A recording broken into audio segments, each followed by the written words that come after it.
340 milyon soңго, анын ичинде 300 миллиону бул өзгөчө кырдаалдар министрлиги аркылуу, ал эми 40 миллион сомго жакыны бул саламаттык сактоо министрлиги аркылуу тартылды. Бүгүнкү күндө 40 миллион сомдун 183 миллион 395 миң сому жумшалды. Ал кайсы максаттарга жумшалды? Ошол обсервацияларды уюштуруу, жатаканаларды даярдоо, жарандарыбызды чет мамлекеттен алып келүү, жетишпеген дары-дармектерди, актайын кийимдерди сатып алуу, мындан тышкары бүткүл дүйнөлүк банк аркылуу дагы 9 миллион доллардай акча каражат ушул жакка каралды. Бүгүнкү күндө акча каражаттары жетиштүү, бардык иш-чаралар бүттү, муну да биз өзүбүз колдонобуз. Жарандарыбыздын өмүрүн сактайбыз, ден соолугун чыңдайбыз деп, биздин эң кымбат болгон дарыгерлерибиз өзү ооруга чалдыгып атат. Булар боюнча да мен ойлойм, ушул саламаттык сактоо системасын иштеп аткан жарандарыбызга, дарыгерлерге өкмөттүн атынан дагы бир жолу ыраазычылык билдирип, сиздердин эмгегиңиздерге биз абдан чоң таазим этебиз. Сиздерге ыраазычылык билдиребиз элдин атынан, өкмөттүн атынан.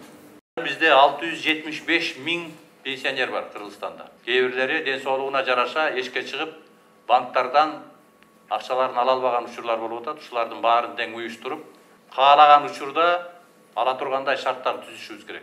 Ар бир пенсионерибиздин жана жөлөк пул алуучу жарандарыбыздын акыбалын билишибиз керек. Алар пенсияны, жөлөк пулдарды кайра тамак аш алганга жумшайт, дары-дармек алганга жумшайт. Булардын баарын шартын түзүп бергенге күч аракеттердин баарын жумшайлы. Ал эми айлык майына маселеси боюнча эч кандай проблема болбойт. Бардыгы өзүбүздүн бюджетте каралган көлөмдө төлөнөт. Эң биринчи милдетибиз жабыр тарткан ишкерлерди колдоо. Өзгөчө биздин ички дүң продукциянын 50%ын түзүп аткан кичи жана орто бизнестеги ишкерлерди колдоо. Мындай кыйынчылыктан чыгып кетүүнүн бир негизги жолу арзан жана узак мөөнөттө пайдалана турган каражаттарды табуу. Бул каражаттар ички булактардан да издеп атабыз. Экинчиси, ошо тышкы булактардан арзан алып келип, анан кредиттик бир линияларды ачып, ошо менен биздин ишкерлерибиз өзүнүн ишин кайра калыбына келтирип, кредиттердин кийин төгүп, кайра жумушчу орундарын калыбына келтирип, өзлөрүнүн ишин улантыш керек деген ойдобуз.